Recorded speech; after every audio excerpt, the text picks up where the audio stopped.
Hey everybody, what's up? It's your girl Bondy Blue and I'm back for another Love After Lockup review, y'all. Let's get into it. So, let's start with Sarah and Michael. You know, Michael and his fair weather ponytail went down to Sarah's house. He got his girlfriend Maria back at the hotel, and he's trying to talk about co-parenting with Sarah. Even went, to the extra mile of getting a sweatshirt made with the baby's faces on the back and all of that. I'm like, you got time to get a damn sweatshirt made, but you don't have time to pick up the phone for your child when she calling you. You're all about stunts and shows, Michael. It's all a show. Oh, I'm a good dad. You're not a good dad if you're not present. You're not a good dad if you're not there. Like, at the end of the day, you loving them but not being present and not supporting them financially or emotionally or being present every day. Like, you're not doing anything that is required of a parent in order for them to feel like they've done a good job. So the fact that you have so much self-righteousness and so much indignation in the way you handle Sarah, I all of a sudden got on her side. And Sarah, I know you was in that yard having a nervous breakdown. You didn't know what to do. You didn't know if right was right and wrong was wrong. And I want to tell you, girl, calm down. I got you. Okay? I got you in this situation because, Michael, you wrong. You are absolutely wrong, and I'm going to tell you why you're wrong. First of all, you're wrong for the ponytail. First of all, I know you think you're cute and everything, but in about 5 minutes, you're going to start looking way older than you actually are because life is going to run through you. I know men think that life can't run through them and make them look used up and old the way sometimes they feel women look, but no, you're giving a used up tea. Okay, you need to moisturize and calm your lifestyle down and stop giving so much of yourself to all of these different women and go get yourself a job and stop being a bum. Because the whole situation is, in order for you to live, I mean, yeah, okay, immaturity wise, you want to just go from woman to woman. That's a thing that young men like to do, especially since you've spent most of your young adult life in jail and, with the baby mama drama and all of that. All things that you signed up for. So take some responsibility. But ultimately, sir, you are still married to Sarah. And like she said, you have not handled that situation. So for you to show up to her house, y'all are still married. She's paying for the cell phone for you to talk to all of these raggedy ass females that you love to entertain for the little $100 they send you a month. Okay? All right, because we all know this is about you having somebody to take care of you. Sarah is still taking care of you. Have the Maria girl pay your phone bill since she feels so strongly about how Sarah is pining and waiting to wait for a man that don't want her. Mind you, whether he want her or not, that's her husband because he married her. Okay? So Maria, in real life, you have no position, sis. Okay? Maria worked on my nerves, and I'm going to get into her in a minute. But back to the Sarah Michael situation. Okay? They arguing back and forth. He tries to make it seem like she's just a bitter baby mom that's mad because he doesn't want to be with her anymore. That's 25% of it. The other 75% is she is tired and she does everything by herself while you use her and you go around to all of these other different women using them. And you think you was going to bring this girl so that she could help you with the children and she don't even know the girl? It is definitely Sarah's business who you bring around her children. And Maria, I don't know what she got going on with her life, but I have no respect for a woman who knows good and damn well if she was in Sarah's position, she would not want this to happen to her. Okay? But those are the women that say, oh, it wouldn't happen to me. Yet you laid up with a married man, probably having unprotected sex. If your ass ain't too old to get impregnated by him, it's very much a possibility that you could be baby mama number 2, sitting somewhere waiting for a man that ain't worrying about you while he running around with another girl because it's Michael's MO. Remember, Megan was before you.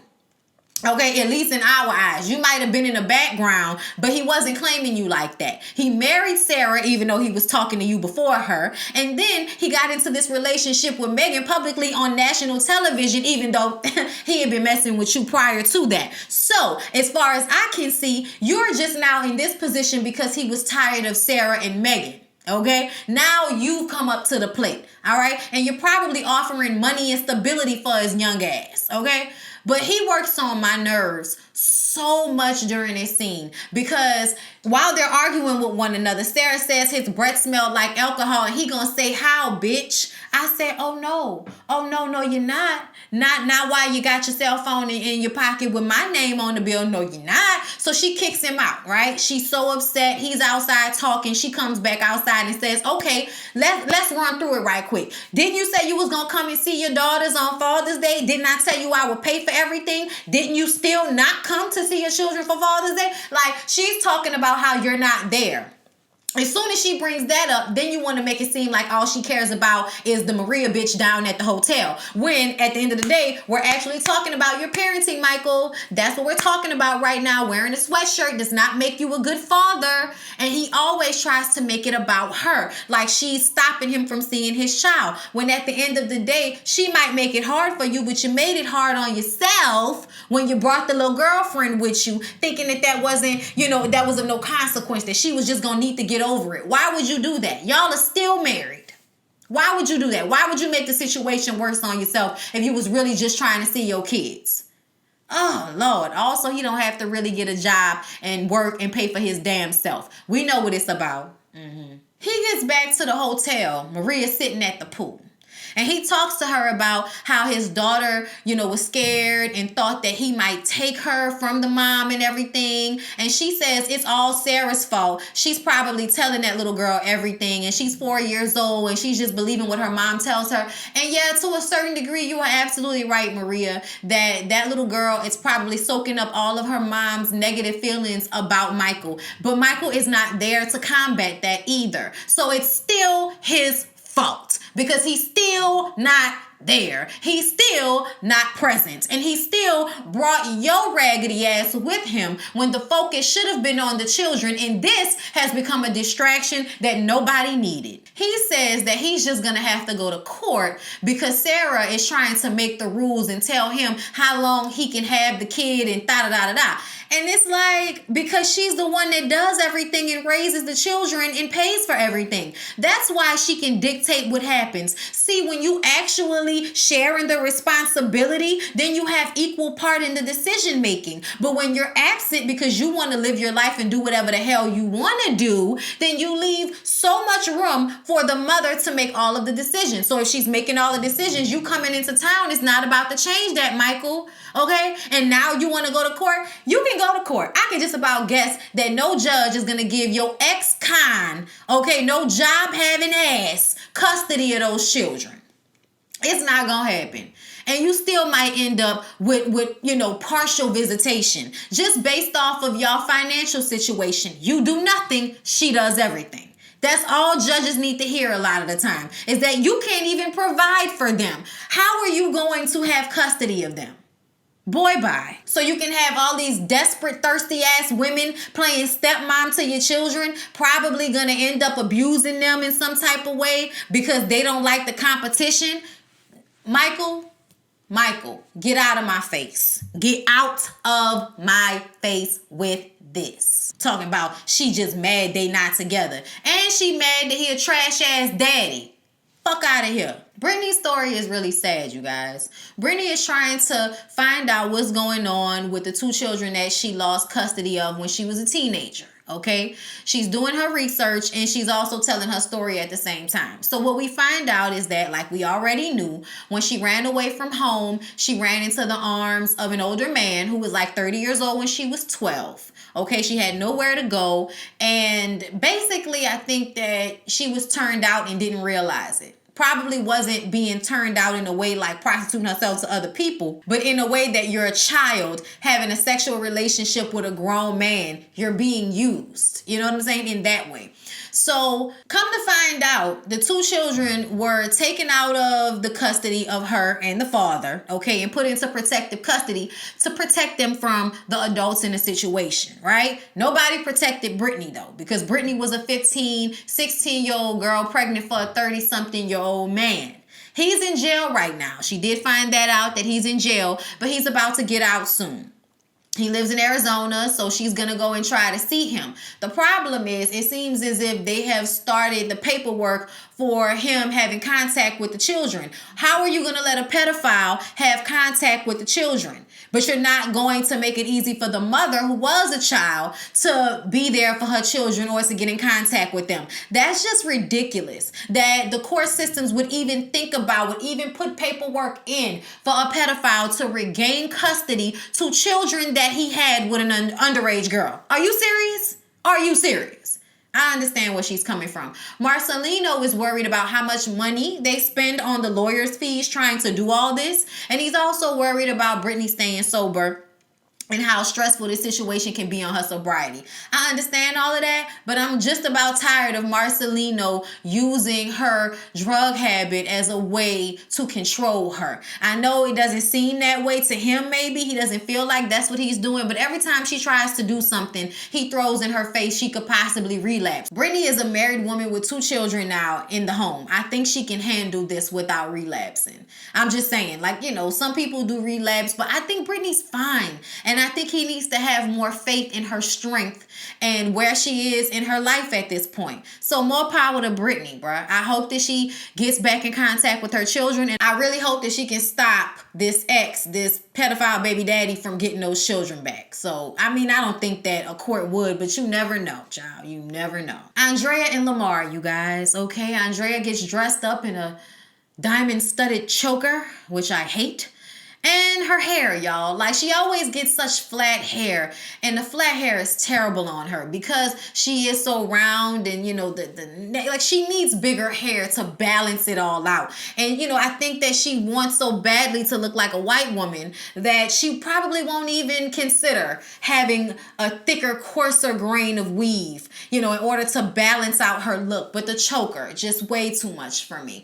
Either way, they're going to dinner, all right? Lamar is trying to be romantic. He's trying to get back into the bedroom with his wife, who has been locking the door and having a good time with her vibrator since he's been in town. She's basically leveraging her vagina for him to move to Utah. And he just wants to stay in California. He's in school. He has, you know, children that he had before her in California. And he's not ready to make that decision to move to Utah. And the thing that makes me upset is that she is so selfish. She actually said that when he was in jail, his whole life was about her. And now that he's out, it's about his family. It's about the kids. Like, it's not just about her. The fact that she doesn't even think something is wrong with her saying that just shows how ridiculous Andrea really is. Like, you wanted somebody that was a project because you wanted to be able to control them. A lot of women love to get a project because they want to build the man they think they can into someone they can control. And that is a problem. He's a human being. He's a man all on his own. And if you're not going to love and accept and work with him for who he is and where he is in his life, then y'all need to just let it go. Now, she does bring up divorce, but I don't think that's what she really wants. I don't think that's what he wants either. But he gets upset with her and says that sometimes he needs time to himself. He doesn't want to be in Utah. Like, he has things in California that he's kind of tied to, even though he's off of parole. But she just cares about him moving. That's all she wants to hear. Are you going to move? Yes or no? So now she's kind of ruined the mood because you're complaining about him not making an effort while he's actually making an effort. Like, it's tiring with Andrea. I swear for God, it's tiring. Angela and Tony, y'all. So y'all know Angela tried to set up Tony. She told him she was going to spend the night by Donna Faye's, and then she sat across the street from their house out in the dark and smoked a cigarette and watched the house. And I guess after she was out there for a little while, she decided to go on inside and climb in the bed with Tony. Okay. The next morning, I don't know why she felt the need to tell him this, but she says, well, I came back because I was worried that you were going to go and get yourself into more trouble, Tony. Okay. So she came back home and he's like, well, you need to be able to trust me. Okay. And she says, how am I going to trust you, Tony? Okay. Last time I trusted you, you messed up. So how am I supposed to trust you, Tony? Okay. She doesn't understand and neither do I. All right. But they get into a little spat before she goes to work. He's talking about how she needs to stop. He's so aggravated that there are all these rules. And she's like, I don't understand what the problem is, Tony. You were just in jail. Okay. At least you have a little bit of freedom out here. You know, you got somebody taking care of you, paying all the bills and everything. Just follow the few damn rules, Tony God. Okay, I don't understand either, Angela. I feel like you're giving the dopehead nigga the world, and he just is not accepting or grateful for it at all. All right, but she realizes that she needs to make more of an effort with Tony, so they go to therapy at the church. The pastor, priest, therapist, whatever, counselor, makes them realize that Tony growing up in an abusive household, having a father that abused him, I mean, CPA had to get involved. It was bad, you know. That really affected the way he treats women, specifically the women in his life. Just because he doesn't beat them doesn't mean cheating on them constantly isn't a form of abuse. Emotionally, definitely. And sometimes it can be worse because women don't feel a need to leave situations that aren't the worst situation. Like, oh, you know, at least he ain't never bloodied me. He slapped me. He choked me. But, you know, he ain't never broke nothing on me. He never gave me a black eye. Like, that's crazy logic. That's crazy logic to feel like just because somebody hasn't done the worst they can do that you should stay. But a lot of women feel like that. And Angela is the prime example. And apparently so was Tony's mom. She was being abused by his dad, but eventually she left and they had to split custody, and the children would come back with bruises and you know, whelps and all kind of stuff from the daddy being an alcoholic, abusive motherfucker. So eventually Child Protective Services got involved and the mom retained full custody. But since then, every relationship that Tony has been in, he's cheated on whoever he's been with. He's cheated. That's what he does. Okay. And he realizes now that he doesn't want to be the type of person that abuses the woman that he loves. He doesn't want to be like his dad. And he doesn't want to put Angela through what he went through. And I know in a moment he was probably being genuine, but in retrospect, I don't think this will have any bearing on the way he treats her. I think it will remain the same. So y'all, Lacey, Shane, and Sean.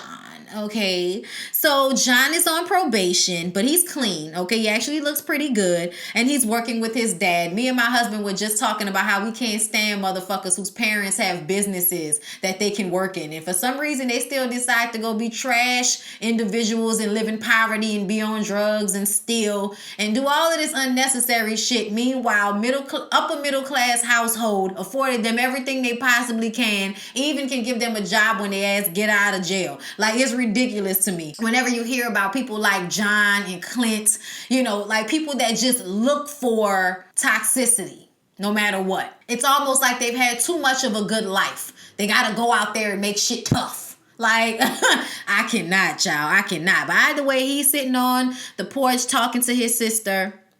And she explains that she didn't like Lacey 15 years ago and she don't like the bitch now. She thinks that Lacey is always doing this with him. There's a tumultuous relationship. She gets in his head. She tells him about the situation with Shane, gets him all upset, and he goes and relapses and gets arrested. That's what happened. He was sitting outside their wedding getting upset. He went and got some drugs, probably went high, was driving while under the influence, and got arrested. And now he's in rehab. Now he's on parole and he's trying to get his life together. But he's still talking about getting Lacey back from Shane. And his sister is just like, I just think you need to leave her alone. Like, just leave her ass alone. She is married. Let it go. Child, John said, not by the skin of his chinny chin chin. Oh no, he gonna try to get his girl Lacey back. No matter how toxic and trauma-filled their relationship can and will be. Like, Lord John, just get yourself together. But love's toxicity, so what are we gonna do? But he likes a challenge. So he's gonna kill that nigga and he's gonna marry her.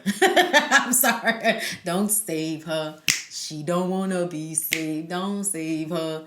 She don't wanna be saved. I'm sorry, y'all. Anyway, so then we see Shane and Lacey. They're going rollerblading or skating or whatever. They having a good time. It's like, oh my God, Shane has been more than I ever expected. He's been working every day and I just love it. It's like we're in a dream. And I'm just like, oh word, is that what it feels like, Lacey? Okay. And so they go skating, and after they finish having a good time, and he falls on his ass 5 million times because he just can't seem to get the rhythm of skating. Poor thing. They sit down and he tells her that he cheated on her right before they got married. And she's like, why would you still marry me then, Shane? Why? And he's like, because I loved you and I didn't want you to not marry me. So I just kept it to myself, but it's been eating me alive and I needed to tell you. And she's like, you know what, Shane, this is just too much. And she gets up and she walks away, gets in her car and leaves because he's always acting like he's this great guy, but it's all a lie. And now I'm like really questioning this whole marriage. I'm like, girl, please, you was looking for a reason to go run looking for John ass. Get the fuck out of here. I know you heard that he out of jail. Stop. That's why as soon as he said that shit, what she did when and got in the car and left him there, that's because she going to find John. Now she got her excuse. That's all it is. That's all it is. Okay? Girl, she just want to be in a throuple. That's what this is. Somebody to just go ahead and give Lacey the throuple she's been waiting for. Okay? Work on my damn nerves. Anyway, y'all, that was Love/Life After Lockup. I hope y'all enjoyed the review. Please don't forget to like, comment, and subscribe, and I'll see y'all in the next one.